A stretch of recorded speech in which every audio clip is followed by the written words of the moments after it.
Greetings to everyone. Welcome back to English language training session. நான் ஜாயனா உங்களோட English language trainer. இந்த வீடியோல என்ன பார்க்க போறோம் அப்படின்னா, நான் ஏற்கனவே ரீடிங் பிராக்டிஸ், அதாவது ஷேடோவிங் பிராக்டிஸ் எதுக்காக பண்றோம் அப்படின்னு சொல்லியிருக்கேன். ரீட் பண்ணும்போது நம்ம ஸ்பீச் ஆர்கன்ஸ் எல்லாமே கரெக்டான மூவ்மெண்ட்ல இருக்கணுங்க. அப்பதான் வந்து நமக்கு ப்ரொனன்சியேஷன் கரெக்டா வரும். ஓகேங்களா? சோ என்னுடைய ஒவ்வொரு வீடியோல பாத்தீங்கன்னா ஒவ்வொரு சவுண்ட்ஸ் வந்து நான் எப்படி ப்ரொனவுன்ஸ் பண்ணோம் அப்படின்னு சொல்றேன். இன்னைக்கு நம்ம என்ன பார்க்க போறோம் அப்படின்னா ப சவுண்ட். இது வந்து கான்சனன்ட் plosives அப்படின்னு சொல்லுவோம்.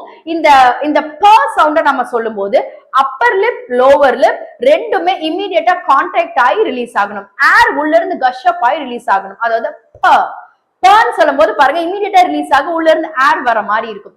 சோ வந்து ப. ஓகேங்களா?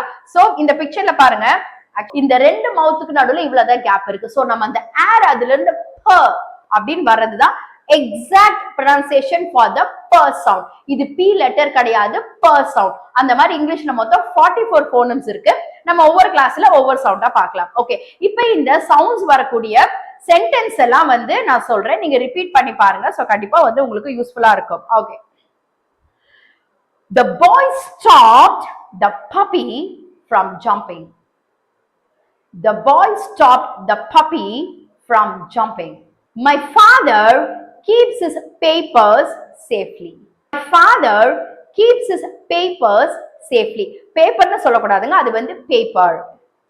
Peter plays the piano perfectly. Peter plays the piano perfectly. ஓகேங்க, இந்த ப்ரொனன்சியேஷனோட நீங்க டென்சஸும் கத்துக்கிட்டீங்க அப்படின்னா வந்து ரொம்ப யூஸ்ஃபுல்லா இருக்கும்ல. So tenses video, long video நம்மளோட சேனல்ல இருக்கு, போய் செக் பண்ணி பாருங்க. கண்டிப்பா வந்து உங்களுக்கு யூஸ்ஃபுல்லா இருக்கும். ஸோ இன்னொரு வீடியோல சந்திக்கிறேன். Until then, it's bye from me.